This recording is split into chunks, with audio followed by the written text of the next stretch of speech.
Hello and welcome to the Delusional Boyfriend Book Club, where if being an Omega is wrong. I don't want to be right. My name's Courtney, and I'm joined today by Val, my reoccurring anime guest host. Hi, Val. We are talking about the first ever OMEGAVERSE BL anime. I am so excited today to talk about Tadaima Okaeri. Val, was this your first time watching this series? This is my first exposure to this series. If you guys like BL anime, make sure that you rate, review, and subscribe, and follow Val at Girls Gaze Animes everywhere. And we drop a BL anime every single month, and we always do it together. So thank you guys so much for being here. This series was a rewatch for me, and I was really excited about the rewatch because the first time I watched it, I was absolutely fucking obsessed with it. My second rewatch, I realized that slice of life anime is a little bit boring, and I really did like I'm so glad you said that because I watch a lot of anime and I have for a while, and when I first started watching anime I was pretty into slice of life, and then I realized that there are other genres, respectfully, and it's watching this was so hard for me because it was so sweet tooth slice of life, no conflict, and even the conflict was barely a conflict. Oh, we're having adorable little baby time. It was cute, but it was so sugary sweet slice of life, and that was I haven't watched that type of anime in such a long time. So I usually come to these episodes and I'm like, this is my new favorite. This is my new favorite. And I really expected to come at it with that energy today. But just to cover our tropes, most of the time Omegaverse does take on a dark romance element because of the themes that are involved with Omegaverse. This is definitely not that. This is slice of life, Omegaverse, green flag. The husband isn't even a black cat. He's just a little bit intimidating. But for the most part, he's just intimidating because he's an alpha. In reality, yep. He is a simp. And yeah, that's it. That's his whole personality, is being a simp for his Omega husband. That's it. And this is definitely a found family story. I did like that piece of it. For sure. And there's no miscommunication between the couple, but it's a story about solving miscommunication with your family members and with the community around you. So I would say that kind of covers our tropes. Did you think of any other ones? There's no workplace romance going on here. When the character goes to work, we see him and his friend, but there's not a lot of other overarching themes than family. The side couple that we don't get enough of is age gap. And I will tell you, once they started introing the alt couple, I was like, wait, I'm into this now. I started this and I'm like, oh my God, I'm 6 episodes and this is so boring. And on the 12th episode, I was like, what do you mean it's the 12th episode? What do you mean it's over? Because of that. Any conflict doesn't happen until episode 11. So we are just getting teased this side couple, and we're just getting teased the conflict and this other Omega character who has some harsh feelings. And I want to see him have his inner child healed and be able to overcome his prejudices and biases and his fears in life. And those characters I was super invested in, because these main characters, who I'll go ahead and introduce now, our main characters are going to be Hiromu and Masaki. Hiromu's an alpha, Masaki is a omega, and then their son is Hikari, and he is an alpha child. He's very young. They very quickly get pregnant with another child who is going to be an omega, and that is also a female. So it's the only girl in the family. That's Hinata. That main core nuclear family, for all intents and purposes, they're conflict free. They try to address some issues that they've had with past family members and community members, and they overcome some sources of hurt in their hearts. But overall, they're very cute. It's all overwhelmingly cute.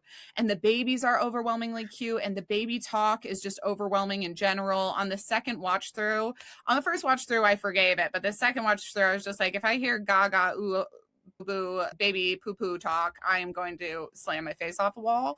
And it's cute. Oh my God. What's your confession? I tried to watch this once before, and I made it to episode 2, maybe 3, before I DNF'd it because it was too much cutesy baby for me. And I still committed to the rewatch, and I'm glad that I did because of couple 2 and the teaser couple at the end. But that is don't get me wrong, they're great, but the main couple's fine. but it was just too, oh, this thing is going on. Oh, luckily we communicate really well, and so there is no problem. It's very, very wholesome, and I read romance for smut and spice and a bit. I don't love angst. I don't love miscommunication, but I do love characters overcoming something to give it a plot. There's very little of that going on here. When we were talking about the third couple and you're like, we really want to see him, I thought for sure you were going to say Eiffel Tower, but you didn't, because it went a totally different direction. No, I have to say this. I have very few like boundaries in BL and in smut, and I was just about to make a video the other day about how I cannot read books with twins in it or anything that's like any kind of like sibling weirdness. And there was a book called like the Q Alpha and his twin mate or something like that, and they're clearly twins on the cover. And I was going to make a story about how I have twin sisters and I actually cannot get behind twins.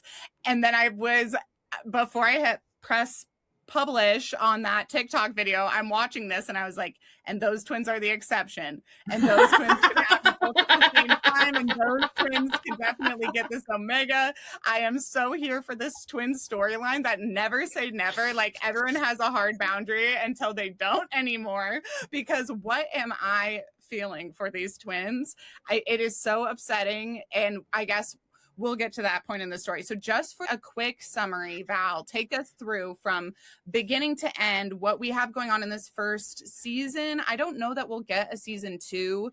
This anime came out in 2024, and it is based on, the name of it is Tadaima Okaeri, which means welcome home, and it is based on a manga by that same name. And the manga has not been translated into English, so we can't find this manga to read. So I can't follow up with what is going to happen in the plot via the manga, and this is not dubbed in English either, so you will have to read subtitles to get through it. But yeah, that's where we're sitting. I hope we get a season 2, just because what do you mean that these other side characters aren't going to get their main character moments?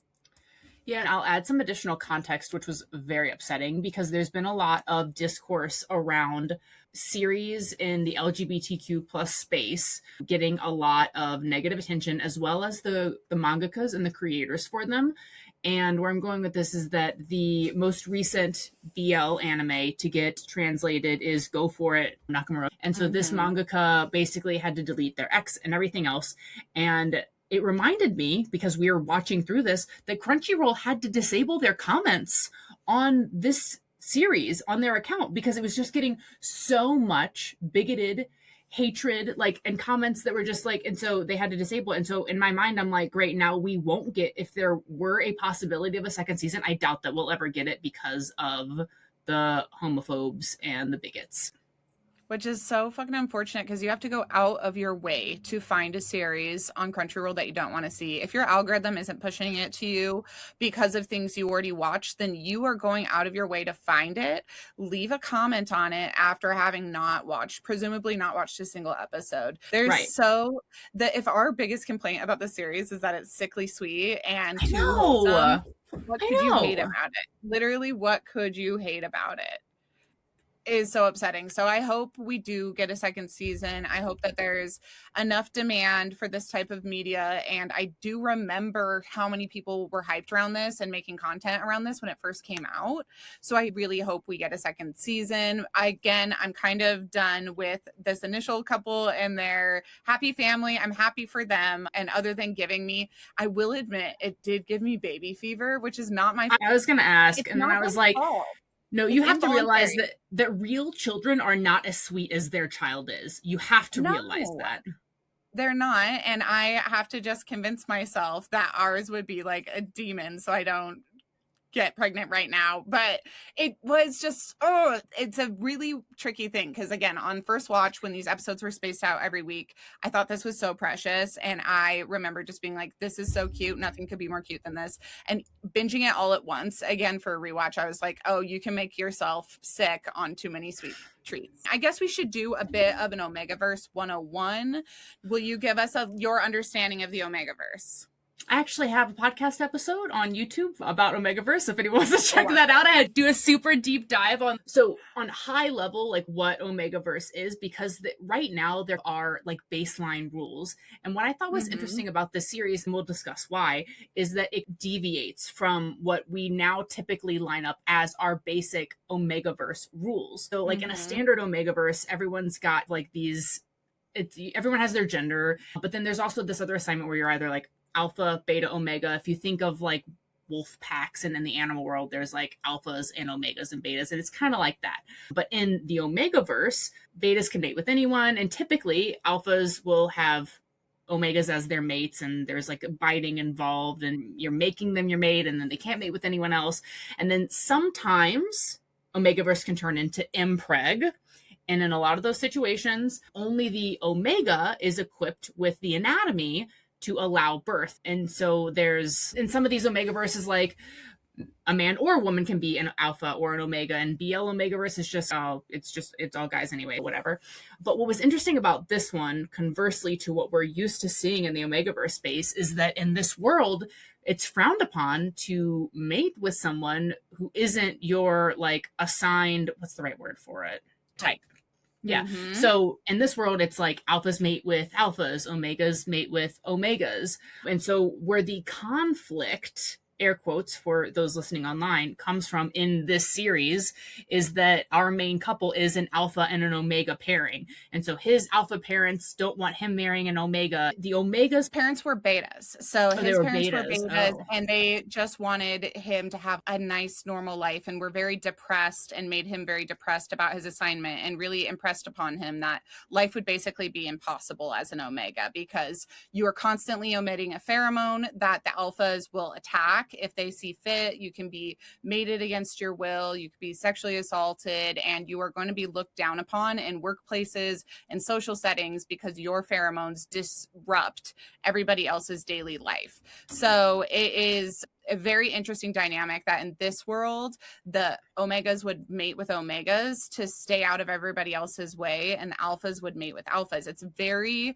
different than what we usually see, and there are tons of different variations of OMEGAVERSE. Every author makes their own rules, but we do see a majority baseline that does suit a different narrative. So I liked the creative divergence in this that showed us a world in which they're almost trying to breed out omegas. They're almost like the alphas mating with the alphas and the omegas breeding with the omegas. They're almost really trying to segregate this world so that omegas aren't present at all. I'll add 2 points to this. One, you used a vocabulary word which we didn't go over yet, which was pheromones. Right? So when we talk about OMEGAVERSE, omegas go into heats, which is like their fertile cycle. But the only thing that can get them out of that is usually having intercourse with an alpha or extreme medication. And so a lot of tropes that you'll see is, oh, my medication didn't work, or my pheromones were too strong. Usually the alpha has a rut. And so if an alpha is in rut, he'll use an omega to get through his rut, which usually just involves extreme sex and mating for multiple days until both of their symptoms are relieved. We talk about what is standard or baseline OMEGAVERSE now, but like this manga came out in what, like 2015 originally. And so this really at the crux of this type of verse, we'll say like the verse world becoming popular. And so was this really that far off, or was it we didn't really have a standard for OMEGAVERSE back then? I'm sure that there was less source material, and the standard comes from supernatural fandom, which is like Western TV show fandom. So that diverged anyways when it became part of the yaoi sphere. And then when the yaoi fujoshis took it over and really popularized it, I'm sure that at the beginning when there was less volume, everyone was just doing their own thing and adhering to less rules. So this does feel genuinely unique in comparison to the OMEGAVERSEs we're seeing coming out now, which do fall into very specific stereotypes. With some outliers, they basically fall into an omega and an alpha get together. And the thing that they have to overcome is not succumbing to animalistic instincts and treating each other like human beings. That is the general plot of most Omega verses is an alpha is a predator of the Omega. The Omega is the prey, and how can somebody who is someone's natural predator live in harmony with them at home and treat them as an equal? And as women, we can all relate to this because we are expected to mate and marry our one natural predator, which is man. And that is a very interesting thing to subvert in this fiction, where it is no longer heteronormative. And a lot of people criticize it as being heteronormative. And I think that's crazy, because we are talking about these concepts of social dynamics and gender norms in a completely deconstructed way. And I think that's really useful to queer people and straight people both alike. Absolutely. And you had also brought up how, like, you felt like in this world that we're in for the series, that you felt like the alphas were trying to breed out the omegas. And one point that I wanted to make is there was a small comment made by, I think, the third couple guy, the Omega single dad, was that it's harder for Omega relationships to conceive than alpha relationships. But then there was, I know you're like, oh, his parents, the original alpha and the main couple, his parents really just wanted him to be happy. That was like something we found out later, because he, as a child, had overheard them saying that they wanted to get Omega out of their bloodline. Yeah, and that's why they said we should just marry him off to another Omega and that will solve the problem. And they say, no, we'll do an arranged marriage to his cousin who's a beta. That way we don't encourage the Omega bloodline to continue by doing an Omega pairing. And I know you had also mentioned that usually the alpha is the only person who could get like a male Omega pregnant, but there are in several different variations of the Omegaverse world, there'll be alpha females who can get either females or males pregnant. And I have seen that Omega males who mate with either beta women or other Omega women can get those women pregnant. So yeah, I just meant that, like, no matter what your gender is, when you have an Omega type, that usually means that you are equipped with the anatomy to procreate. Exactly. You can conceive a child. We'll say give birth, yeah. Yep, you can conceive a child if you're a female or a male Omega. If you're a female beta, you can conceive a child. And if you're a female alpha, you can also conceive a child, but a male alpha cannot in most worlds conceive a child. A male beta can't conceive a child. Any Omega can conceive. Betas, it's the same female male restrictions on who can conceive. And then alphas, usually it's just the female who can conceive. And most, I don't know, a lot of BL Omega verses, there's like almost a lack of female presence in the whole story. This one was interesting because we do definitely see the presence of women and also women Omegas. We know that this child is the second child they have is going to be an Omega and is a girl. And then also a friend of their child's is an Omega, and they come from two Omega parents. So very, fascinating differences. This genre usually, is it one that you like? Is it one that you favor or one that you don't really like as much? How do you usually feel about Omegaverse? I usually really like Omegaverse. It can be kind of repetitive, and I've actually thought about getting into some other like verses for some variety, but I haven't had the opportunity yet. But it really just depends. Like I said, like it can be super repetitive. Oh no, I'm an Omega that hates alphas because my mom was an Omega, was abused by alphas, and now I've got this alpha that likes me, but I hate them. Like, we get it. We've seen it. It can be very tropey and very repetitive. I usually love it. I really like the like physicality of having pheromones that you're attracted to. That is a really fun thing for me. And I like the idea of fated mates. So that's another thing I really love. And of course, the Omegaverse is riddled with situations where someone is not your fated mate, but you forced a mating on them. And that kind of like abuse is very interesting to me as well, to break down the trapping of the Omega figure. A lot of women in history have felt trapped in relationships with somebody who, again, is their natural predator and who is usually the breadwinner, somebody who gets privileged with their station in life. But it is a relatable story that somebody might feel pressured to enter into a marriage or a relationship for this financial advantage, regardless if their partner is good to them or abusive to them. And so I usually find those dynamics in Omegaverse to be quite deep, which I like. It's regardless of the author, that deepness is built into the social settings and the social circumstances. So I like that about it. And I was really happy to see this get animated. I feel like it's one of the only Omegaverses that could get animated, because the rest of them they're raunchy. Usually it's just very smutty and sex based, and I love that. Low Tide and Twilight got an animated version, which there's very short episodes, and I'm going to watch that when I cover that series in the next couple months. But it is very uncommon for something like this, a BL in general, to get animated, but an Omegaverse to get animated is crazy. So as a fan of the genre, I was really excited about that. But again, I will say there's only sprinklings of any of the real Omegaverse like meat that I like to dig into. So we see some animation in this series where somebody will have these sparkly emotions, and it's hard to tell, is that a pheromone that's coming off of them, or is that just feelings, like in BL anime when there's watercolor and you know that they're feeling love. So I wish that there was more moments of pheromones actually showing themselves on screen, and having those moments where there's a character who goes into heat and he just stays in his room. We don't really see much effect of that. So I wish that there was more of that. One thing I loved about this series is that our main character has a mating bite on the back of his neck, which I thought was a massive, like, progressive step forward for a BL anime to have like that defined of an element from this genre.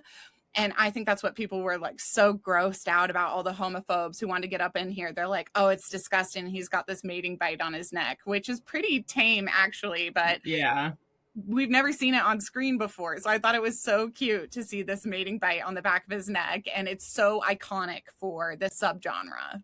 yes. Absolutely. And I think so, yeah, our main character does go into heat, but I imagine that his pheromones are lower because he is mated. And I wanted to say that, like, the sparkly stuff that happened, it was very reminiscent to me of Sasaki and Mino, where it's, feelings are happening. Because when the Omega single dad has his heat come on, we see the instinctual reaction. And so it's definitely not lining up with the sparkly glitter aura that happens.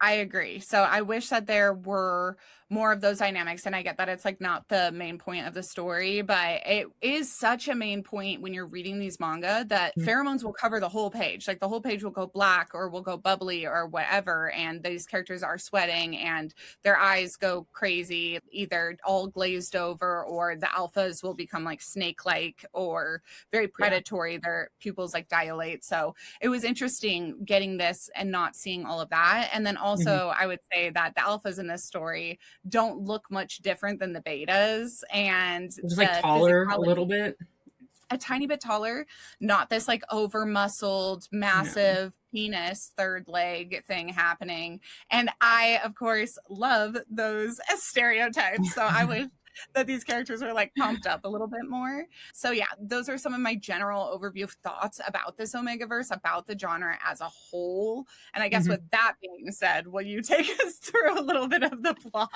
Yeah, I'm done with tangentials too. So we talked about how the main Omega, like how he has a bite on the back of his neck. And so like their history is they met back in college, and they've been together for 10 years at this point.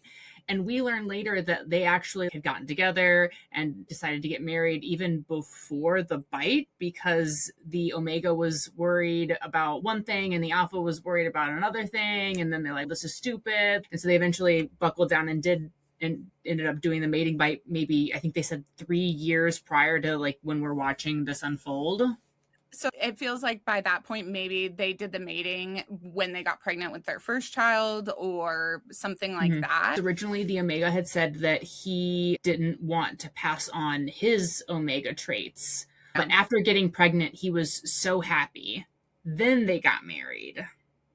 And that's where we get the main conflict as well, is this pregnancy or kind of surprise pregnancy coming up, and pushing their relationship along a little bit more makes the other character, our alpha character's family, very vocal in their traditional beliefs that people should marry within their type. And the father-in-law of this, the alpha's dad, says to his now son-in-law, I think maybe you should even get rid of this child. There's no reason. While he's pregnant. I think you should abort this baby, basically, while he's sitting there pregnant with the baby. It's very dark, and it's a big part of his emotional progression is being able to work through that dynamic with his in-laws.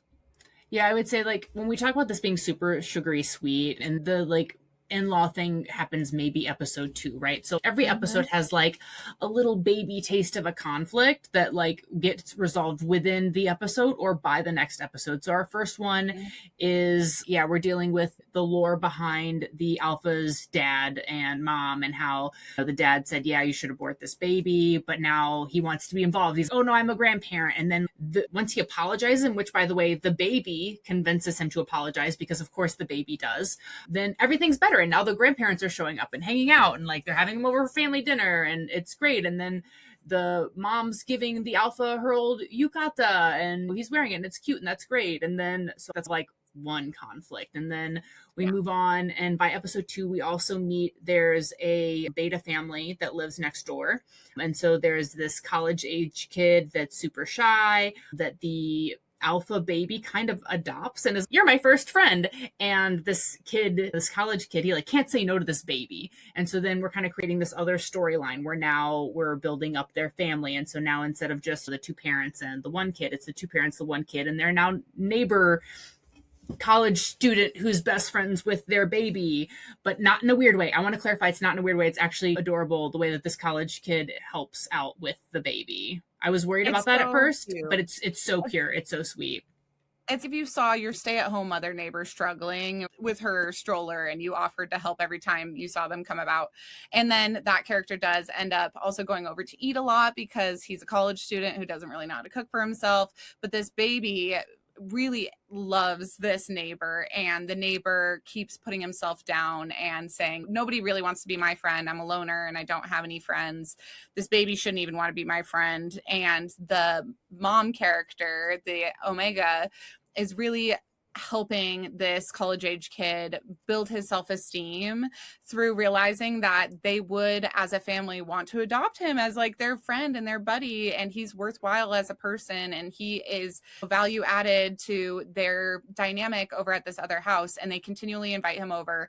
And I thought that was extremely sweet, and it's another reason I want that side character to have his own romance, because it's that character felt real and unique and cool. And this dynamic where the baby loves him so much. I don't know if you picked up on this, but there's a scene where the baby basically gives each person in the story a stuffed animal, and he gives him, this neighbor, one certain stuffed animal, and then every time he's sitting at the table by himself, he puts that stuffed animal next to him if Yuki like isn't around. And it's just really sweet. That's his favorite person, is this neighbor. And I just thought that was such a cute part of the story, and that the Omega is working through their own self-esteem by trying to bolster this beta's self-esteem, and how that's not an issue that is special to one type or another. Anybody, alphas, betas, and omegas, can struggle with feeling like they aren't worthwhile or that nobody would want to be their friend. And this Omega heals himself by helping heal someone else. And that was really sweet. By episode 4, they already have a second child. It's a girl.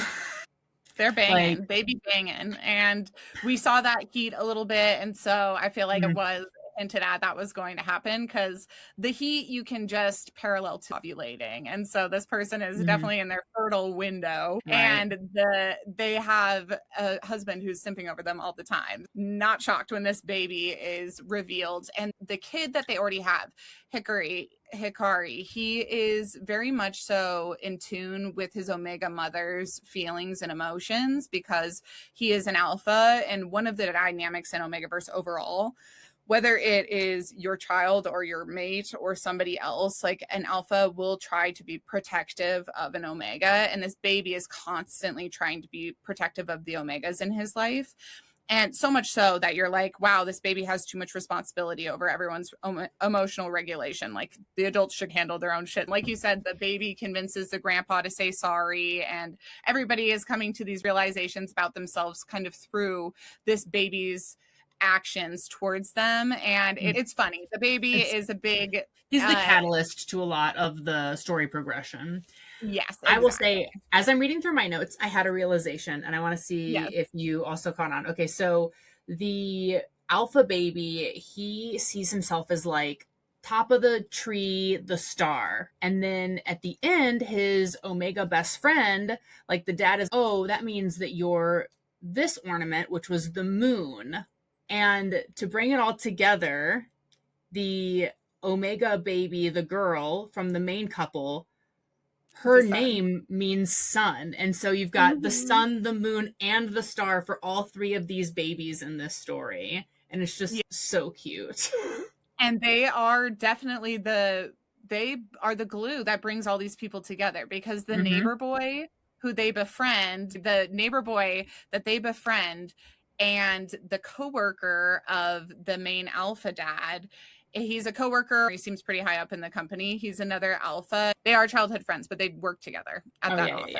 Yeah. His name is Matsuo. His last name is Tomohiro. So the neighbor boy and this coworker, childhood friend of our main alpha, they start hanging out all the time because the baby has kind of pulled this neighbor into the fold. And the baby initially didn't like this coworker, childhood friend of his dad's, but because he is coming around more and seeing this neighbor boy, he warms up to him, and they all start being much more familiar and friendly because this baby wants them all together all of the time. It's his chosen people and his chosen family. There's like a mini arc that happens between that, and it's the main Omega gets a call from his uncle that he has some stuff that he has to pick up or whatever, and so he goes out to the area where he's originally from, which he never really wanted to do, but he's doing it anyway. He owes his parents a visit at their gravesite, and we find out that he was actually verbally betrothed, right, to his beta cousin, but then like his beta cousin also has that stigma where he's, oh, I have to take care of my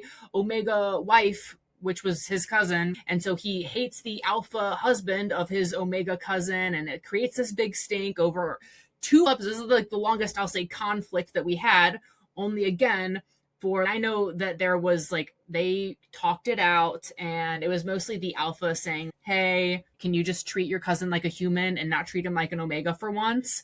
And then eventually like the beta does apologize. Meanwhile, while all this is happening, the beta neighbor and the alpha coworker are like playing footsie at the hot springs together. So then I was like, ooh, episode 7, things are getting interesting. And this is the pivotal point for me where I was like, wait, watching this is easy now because I'm like locked in on this second couple. That second couple, you are sure at this point, you're like, oh, they're into each other. Meanwhile, neither of them have admitted to themselves or anyone else that they're trying to get together, that they have feelings for each other. And I'm like, why do you think you're constantly getting invited on these family vacations? You are the couple friend that is going on double dates with them. It's like everyone knows except for them. Everyone knows except for even the beta neighbor's mom knows. Everybody can see what's happening here. And the alpha, I will say, seems to have caught on a lot sooner and doesn't want to pressure this guy because of the age gap. So we've got the age gap. We've got the beta alpha male stigma, like unusual pairing going on here.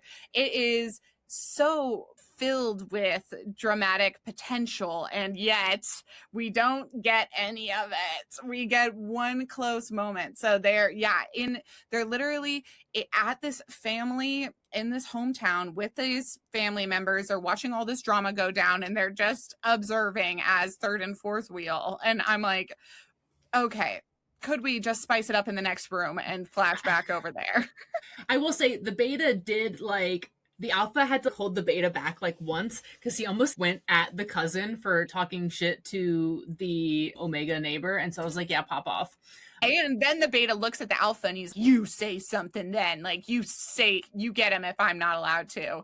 And I was like, yeah, you tell that alpha what to do. And I know. This beta character is very cute. And the beta character is a great plot device because the other characters use him to explain what's going on with the alphas and the omegas as far as discrimination and physicality goes. And so the audience gets filled into these specifics by way of the neighbor learning why there's so many issues in these relationships and how they can be overcome. Trying to figure out his love interest, who's an alpha, what that means for their relationship. What will he be like if he ever goes into a rut? What will that mean for him? And I am dying to see what that will mean for him. What does happen when his alpha goes into a rut? Will he take care of it for him? Will he soothe his man? And does he have any pheromones coming off of him? There is this thing in the BL live action I'm covering this month. There is an enigma, and an enigma is an alpha who can turn somebody else into an omega. So I'm wondering if there's any potential for the beta character who looks very omega-ish to maybe be a recessive. Omegas and alphas can be recessive, which means that into their adulthood, they don't know that they have a secondary assignment other than beta until something sets them off. And I am wondering if our beta next door neighbor is a recessive omega who has never been in a heat and who has very low pheromones. And when this other alpha coworker and him get together, if either that alpha coworker is an enigma who can turn him into an omega, or if his omega traits will become apparent. And I really want to see, I wouldn't be mad if that didn't happen, just because I think it's fun to see a beta try to give an alpha what they need sexually when they're not equipped for that. I just want to see how he gets knotted in the asshole when he has no slick. That's another thing we didn't talk about. Omegas are self-lubricating in their butts, and so they don't need to use lube, but a beta would have to take an alpha's full member, no self-lubrication, just have to grit their teeth and bear it. So yeah, when the beta cousin is like throwing a tantrum about his cousin marrying an alpha, they're trying to make amends, and then the cousin goes to like touch the omega or something to say like goodbye, like just a shoulder touch. The baby fucking slaps his hand away and was like, "You're not stealing my mom." And he's like, "I guess you're right. I guess I was trying to steal your mom. Huh, my bad. That was wrong of me." And then everything is better. Yep, the baby has yet again taught somebody a life lesson. So then back in our hometown, when our alpha character is at work, we have the omega character going to the park and meeting a friend. So Hickory, the alpha baby, is playing in the sandbox with this other character who is a baby, and that ends up being an omega. And his omega dad is sitting on this bench, and our main character, Omega, and this new omega character start talking, and we learn that his spouse has passed away. Omega baby, omega dad, and they are totally alone. And we don't know quite yet, but in the next few episodes we learn that not only are they alone because he's a widow, but they're alone because he refuses to be around any alphas at all. So he's really segregating himself from the greater world by making sure that him and his child don't have to worry about their safety around alphas. So it is not known to him yet that this new friend he's making is not only married to an alpha, but the child who is playing with his child is an alpha, and they are a mixed family with mixed types.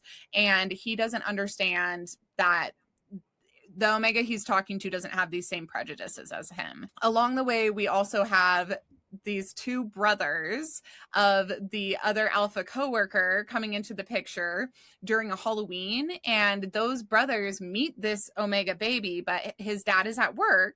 The widowed father. Well, it's really funny because originally when they meet this baby, they're like, "Oh, you're obviously our older brother's child." That's why we vibe with this child so much, because we're obviously related to him.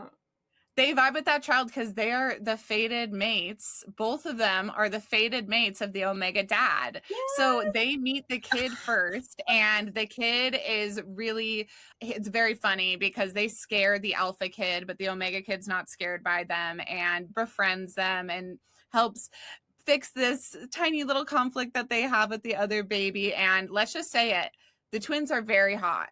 They're very hot. They are. I'm going to be honest, like, the whole time I'm watching this series, I'm like, man, who's going to be my delusional boyfriend? I don't like any of them. And then the twins walk in the door, and I was like, I have found them. I have found my delusional boyfriends. With no further context. I didn't need to know any more about their personalities, other than they're giving Hikaru Kaoru energy, but hot. But so hot. And to be, and I'm not usually into yellow blondes. I'm not into yellow blondes. To be so for real, I hate a blonde man. I hate a blonde man. And until I don't, and then I love a blonde man. And it was real fast when they took off their little pumpkin masks after they're done playing a prank on a baby. I was just like, oh, unfortunately for me, I think they are very fucking hot. So they get introduced to this baby first, and then we later on see their dad introduced to them, and this other Omega character is very afraid when he sees the mating bite on the back of our main character's neck and realizes that this community he's starting to get involved in is a mixed community with alphas in it. He gets very afraid and has this adverse reaction, and he's also going into a heat, and he has a biological issue where he puts off too many pheromones anyways.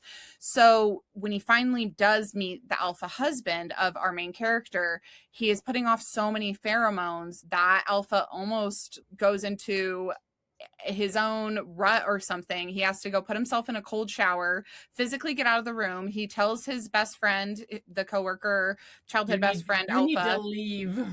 He says, do not come upstairs. Actually, we need to take my alpha son out of the room. Everybody needs to get away. And at first you're like, why is he being so mean to this Omega? And then you realize he's trying to eliminate any chances that an alpha would have a reaction and treat this Omega badly because they were putting off pheromones. So he's being protective in a way, but this new Omega character who we're introduced to gets totally scared off.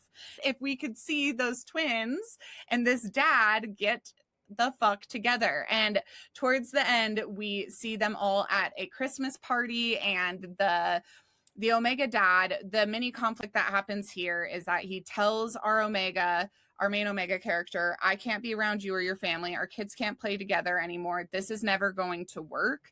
And the beta next door neighbor ends up finding him in town somewhere else and saying, I think you should give them another chance. I am starting to date an alpha, and I think that there are ways in which we can understand each other's nature. You should know that main alpha character, he didn't mate his Omega against his will. He waited 10 years to mate him. They have so much respect for each other that I think you should hear them out and see what that family is like before you reject them, because that friendship between those two children is really important. And if we teach them that biases and prejudice are the standard and that you should believe stereotypes before you get to know people, we're not really creating an environment where your child is more safe. We're just creating an environment of fear and loneliness. So give everybody another chance. And then he like ducks out to go meet this guy for a real date that they're going on. And he's going over to his parents' house to meet his parents. And okay, he's also met his twin brothers who question him all about this relationship. I was going to say, flashback to that, because that was hilarious, because this sweet little beta is like double kabedoned against a wall by the twins. Hot twins. And they're all like, and he's cowering, he's, you get away from me. And which like can't relate. And they're like, how far have you gone with our brother? And we went to Yokohama together. And they're like, you're not his normal type, and it's also not his type to go slow. So what is happening here? Yeah, what is this? And then they're like, you're not dating him? And he's like, no. And they're like, interesting. And then like he makes a comment about not really being close to people and like touching people and like all this other stuff, and that's his self-realization moment he has later where he's, oh yeah, I like don't being touchy-feely with people. And then he has all the flashbacks to footsie time and cowering behind him when they're meeting the mean beta cousin, and then like him holding him back when he's trying to fight the beta cousin and he's not mad about it, and then cowering behind him and grabbing his arm when the twins are interrogating him and all this other stuff. And so like the twins also caught on to that, and they're like, okay, then why is it okay with our brother?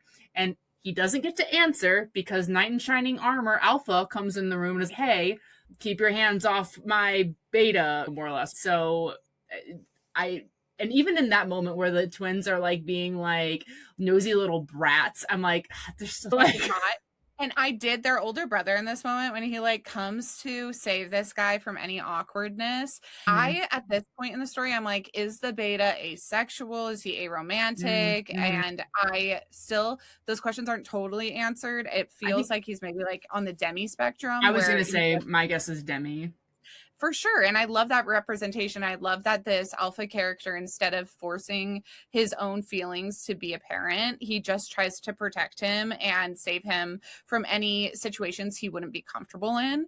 And I love this moment where he like goes up to protect him from his two alpha brothers. And of course, they're all alphas, so that he can also see that they're hitting on him. And he goes to be like, a little bit like, this is my territory, back the fuck off. And also don't question him, don't interrogate him. And later he gets his alpha best friend and his alpha little brothers in the car, and I don't want any of you to make him uncomfortable. He's young, he could choose any person he wants to choose, and it's like not your place to make him accept any feelings he might have for me before he's ready. And they're all just, listen, brother, we're trying to get you to accept your feelings for him. And that's what you really need to be focusing on. And there is another moment where a different character asks if they are mates. I think it's the father-in-law is, oh, are those two mates? And I'm like, oh, can you be mates? Can you be mates with a beta? Is that even possible? You know, maybe in this universe you can. This universe makes up its own rules anyway. Yeah, like it's not because they use the word spouse. So I'm like, he's not saying spouse. Could they actually mate? Can he mate a beta, or does he have to turn that beta into an omega? So again, that my imagination is running wild with these two. So they do in the end have a moment where they get drunk and fall asleep at the apartment of the main characters together. And they almost sleep in the same bed. And we see the alpha character, like his alpha tendencies turn on, and our beta character gets a little afraid, and he's like, where did he go? This is not like him. He's getting so intense. And he says, the alpha goes, this isn't a big enough bed for the both of us. And he's, yeah, you're right. I'll sleep alone. I'll sleep alone. And they back out of the situation. But you can see that the beta may not be ready for what a relationship with an alpha will entail. And I just think all of that is so steamy. Like like you said, once we got into that arc, I did not want the series to end. It's the first like 6 episodes are quite slow because it's just family time and a little bit of therapy time, and then not until this couple do we really start to see things have this potential of heating up. And I guess it's that honeymoon phase when a couple is first getting together. It's just so exciting to watch them discover their feelings. Yeah. So we'd already talked about too how the omega single dad tries to run away, and then he gets brought back in the fold. And then like our very last episode, our very last scene is the twins talking to the single omega dad's son, being like, hey, like, where's your dad? And he's, oh, Dada right there. And the twins turn around, and then they like quickly turn back around, and they're like, oh, my type. And they're like, why didn't, and then they're berating the baby, and they're like, why didn't you tell us that your dad was so hot? And the baby's just, what? And then the dad's also, and I'm like, what do you mean that's where it ends? It's such a cliffhanger because that relationship is introduced in like the 9th inning of the last episode.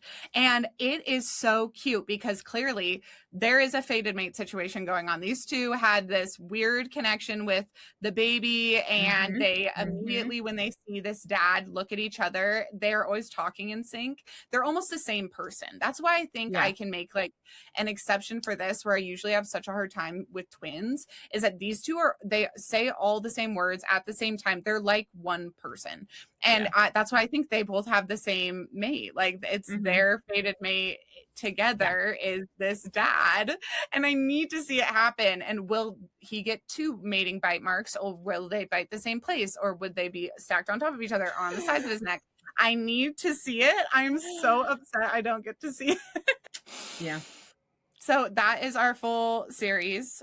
And I don't think I even need to ask this question, but who is your delusional boyfriend from this series? The twins! My delusional boyfriend from the series is the twins. And I was like, I wonder if she'll even be surprised, because it's just the only obvious, it's the only answer. Literally. I guess if I had to pick a second, it might have been the alpha in the second relationship, but that was going to be like, twist my arm, like I have to pick somebody. Yeah, I flirted with the idea of it being the main character Omega, just because that character is beautiful and in touch with their like sensuality. They're clearly seducing the alpha, and they're not confident enough though. They're not confident enough, and they're not really. interesting enough. They are very much stay-at-home mom vibes, which I love stay-at-home moms, but what is your hobby other than talking to your kid? Like, you don't watch a show you like, you don't read books, you don't do origami. I don't have any idea what you would be doing. If you didn't have this family, what were you doing when you were 20 and you hadn't met these people yet?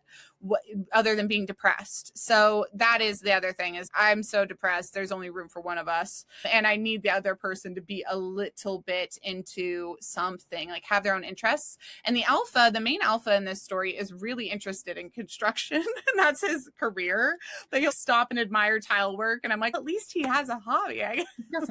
I don't know, but like at the same time, it's like he also doesn't have a personality. I think that's my beef. The series itself isn't boring. It's just the characters don't have personalities.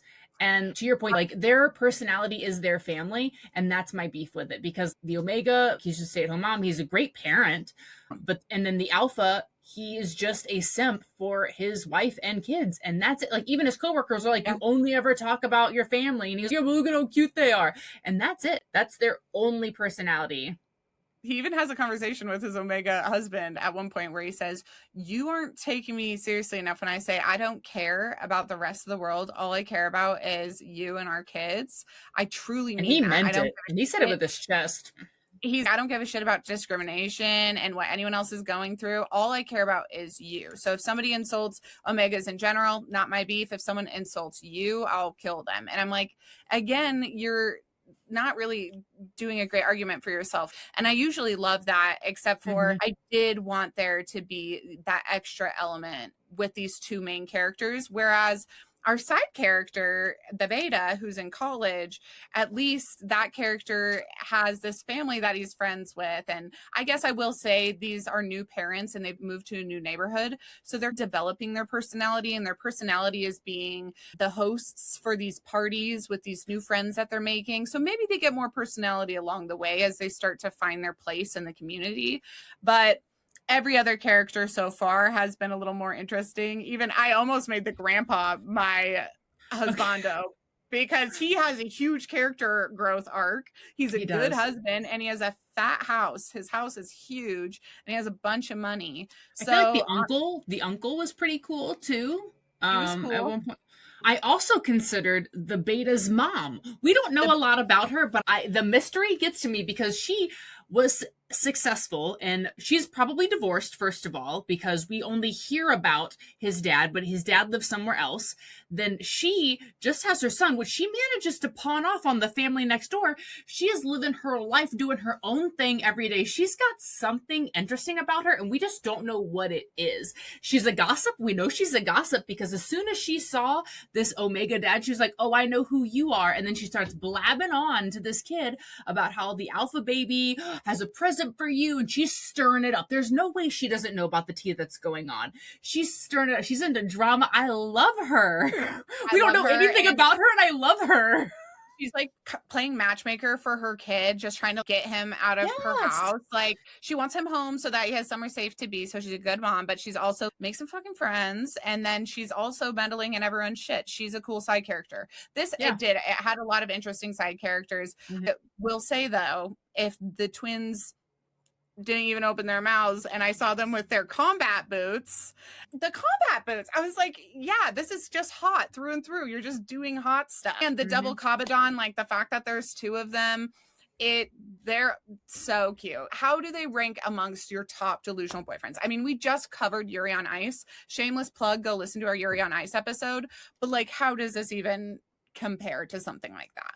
I feel like it's hard because like we don't know a lot about them, but like surface level, they are hot. And it's one of those things where I was just in Japan and I wish that I had watched this first because I would have been searching for merch for them because I want to be able to look at them whenever I want. Yes, agreed. Absolute agreed. What about you? Where do they rank? I mean, they don't rank. It's hard with the series. It's slice of life. And for me, slice of life is just, it's adorable. It's a comfort thing where if this was dubbed, I would let this probably play in the background while I go to sleep at night. My very first note is I desperately wish that this were dubbed. If it were dubbed, I feel like all of the baby talk might be a little bit less insufferable, maybe they would dub that in a way that wasn't so like goo goo gaga. No, I feel like it would almost be Maybe. worse in English. At least this way I can pretend that the baby speaks fluent something. You know what I mean? Yeah. Like, I could. The baby hears the word alpha and he goes, alpha? And like, at least you had to read that in sub and didn't have to hear an adult man voicing a baby doing a mispronunciation of a word in a baby voice. Yeah. So yeah, I don't know. I do wish it were dubbed just because I think then at least there's nothing you really need to be watching on screen to cue you in on. So if you're listening to this in the background, other than not being able to keep track of who's who because they're not very distinct personalities, it would be a comforting little slice of life anime, BL anime. Mm-hmm. And I would just say that this is like really cute. I love the twins. If I got more of the twins in some way, shape, or form with that Omega dad, I think very quickly they could be nearing the top of my charts. So yeah, they don't rank very high. I would say that I like this story. If I had to tell somebody which BL to go watch first, it wouldn't be this one. I would tell somebody who is like maybe having a little baby fever and likes found family stories and likes wholesome slice of life. I would be like, this is a 5-star for you.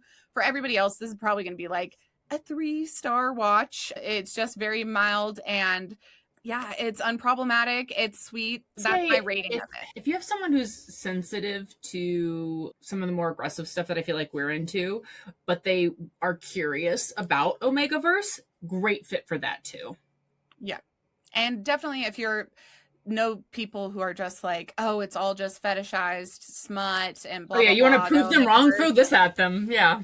Yeah. You want to tell me the OMEGAVERSE is just about sex? Watch this show, not a fucking lick of it against my great demands. So do we even see do we even get to see a smoochers at all fade to? We get to, I think it's all fade to black because there's 2 moments where the main characters kind of kiss on an office chair. Yeah. And it is alluding to the fact that they're going to hook up, but I don't think you even get to see the kiss. Maybe at the end, the beta character does see them kiss. And then I don't know if we get to see him kiss. That's what I mean. That's what I mean. I don't even know if we get to see them smooch. I did. This moment was funny though, because the beta is inexperienced. Like I said, maybe on the demi spectrum, very inexperienced. So when he sees the alpha and the omega kissing, he tells himself, don't, he's like, no, not. This is a private moment. This is so private. No. And then but I bet it's kind of cute though. And then I'll just watch for 1 second. And I was like, you peeping Tom, you adorable little peeping Tom. Take some notes. You might actually need to stay and watch this for a minute because you are going to have to do some things for your new alpha mate that you probably don't quite understand. Get your pen out and jot some of this shit down because it's going to come in handy. The Omega character that makes friends with the other Omega, he's us Omegas, we've got to band together and we can help each other, support each other. And they're definitely going to have to support this beta as he figures out not only that he likes the same sex, but that he likes somebody of a different type than him. Really fun. I thought that the beta character was an Omega the entire series until the last, like towards the end where he shouts that he's a beta to get the Omega to not be afraid of him. So I didn't think that was super clear. Was that clear to you from the get? Not from the get, but I knew before he shouted it, but I don't know why. I couldn't tell you when I found out, but I knew before he shouted it. Yeah, there's some moments where he does act like really confused about Omega dynamics where I'm like, you couldn't be an Omega then. But I thought maybe he was a loner because he was an Omega. So I kept expecting that to come back around, but nope, he's a beta. And in another world, in another series, he could definitely be my boyfriend too if he started to come more into his own, just because I do that he is rude to people. He's like straight up not polite and nice. And he is definitely that black cat character. The way that he is a little bit like, I don't know, he's like a shy crybaby who hides behind his age gap boyfriend. I'm like, I like that. Yeah. So I would watch a second season of this. Would you watch a second season of this? If it meant that we got more of the second and the third couple, absolutely. If it was more of the baby solving the main parents' problems, absolutely not. Yeah, if it was more of just that, even if they had a third baby, I'd just be like, I don't care at this point. You're all of the moments I needed of like wholesome family bliss, I got. I've had my fill. I had the sickeningly sweet mind thought or whatever, where it's like, we don't know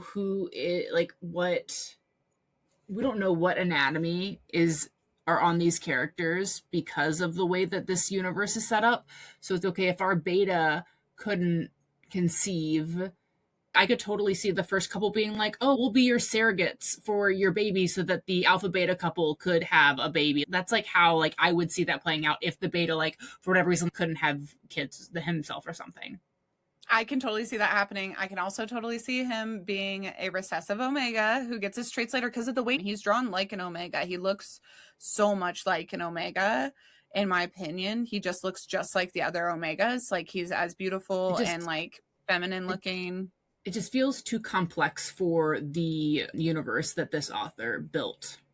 It makes me really want to buy the manga and just go through and translate it for myself. I seriously am thinking about buying this untranslated, although I can't imagine why one of these publishing houses wouldn't just buy the license. Short. And there's an English fan base from the anime, so why wouldn't you? And if somebody already has it, when is it going to get released? And I don't think that there is any news of it being bought. So this is one of those things where, like, when you follow publishers and stuff online, like your 7Cs, your Viz Medias, your Yen Presses, they and other small indie publishers, right? They put out feelers and they're like, hey, what should we localize? If you like the series, you like the anime, and you don't want to go through the hassle of having to import Japanese media and do the hand translations yourself, because trust me, it's a pain. Get into those surveys and throw this one in the ring, because like we said, it's a short one. It's already got an anime. The anime is already advertised for the manga series. I think it's a win-win. I can't see why a publisher wouldn't want to localize this one if they were interested in it. And Crunchyroll, if you're listening, I would take a dub. I would definitely take a dub of this. And I think that there is enough fandom already surrounding it to justify both a dub and a manga translation. So hopefully if we manifest that, it will come true, because I do want to collect specifically merch of the twins. And that I am sure is not exclusive to you and I, Val. I'm sure all the Fujos who are listening, who watch this, are just like, say it again, girl, the twins can get it. The twins can get it. So that wraps up our review of Tadaima Okaeri. Thank you so much for covering this with me, Val. This was so much fun, and I appreciate you, between all of your traveling around Japan and your full-time job and the life that you manage and your socials that you manage. Thank you so much for being here. And can you tell everyone where to go follow you so that they can see your new content? I was in Japan for 2 weeks. So I went to Anime Japan. We went to a penis festival. We did like the Sakura Blossom thing. We made some cool friends. I did some weird stuff. I shopped for a lot of BL. I have multiple haul videos that I have to do still around like BL merch that I got. I went to the Yaoi dungeon. I did some K-pop shopping. I bought way too many photo cards. I also bought a ton of dojin that I have to manually translate somehow because it's hard. It is not translating well the way that I am trying to do it. So I'm like, maybe I just frame these pieces, but I've got a bunch of different pairings and stuff that I bought. And so I want to do a video on that as well. So if you're interested in those sorts of things, I am on TikTok, YouTube, Instagram as @GirlsGazeAnimes. Thank you so much, everyone. You should go follow Val. Thank you so much for being here. Thank you, everyone, for listening. Wait, you forgot one very important plug. You and I are planning some stuff together in May. Yes, Val and I will be at MomoCon in Atlanta, and we are doing a cosplay, a feminized BL ship cosplay. Let's give it a secret, but that's all to say that if you're at MomoCon and you see us, please say hi. Take some photos and videos and stuff with us. We want to interact with other Fujos for sure. And then obviously, if you can't make it, then you're just going to have to follow us to see our super sick, slutty BL cosplay. Slutty BL and Femme BL. Very fun. I'm so excited about this. This is like the second cosplay I've ever done in my life. So I am honored that Val is doing a couple's cosplay with me. And we'll have our little husbands trailing behind us with our bags. So if you see us, please do say hi. If you're in Vietnam right now listening to this podcast, I don't know who is, but somebody is downloading so many episodes in Vietnam. If you got your friends in Vietnam to listen to this, hello in Vietnam. I am so happy that you guys are here. It is so fun to me that this podcast is reaching different corners of the globe. So thank you guys for listening. Thank you for showing this to your friends. I appreciate it so much. Doing this podcast is a dream come come true. If you haven't already, please do leave us a review on Spotify or Apple Podcasts. It helps so much. And subscribe on YouTube. If you're not watching this on YouTube, all of these episodes are available in video form. And turn on auto downloads on whatever podcast app you're listening to. That is the best way to support the podcast. I appreciate you guys for being here so much. And if you want, leave a comment of who your delusional boyfriend from this series was. I am dying to hear if it's anybody other than the twins. I will be absolutely shocked. So with all that being said, until next time, remember, sometimes the delusion is the solution. Bye. Bye.